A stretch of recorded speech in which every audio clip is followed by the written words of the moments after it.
Lalaking nanaksak ng kapitbahay sa Maynila, arestado.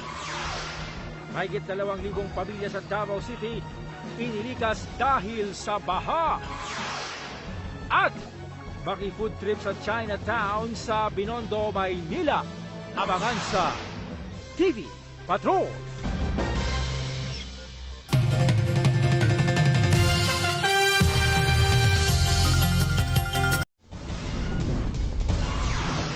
Matapos ang pag-atake ng mga surot, mga daga, sumalubong sa mga pasahero sa NAIA.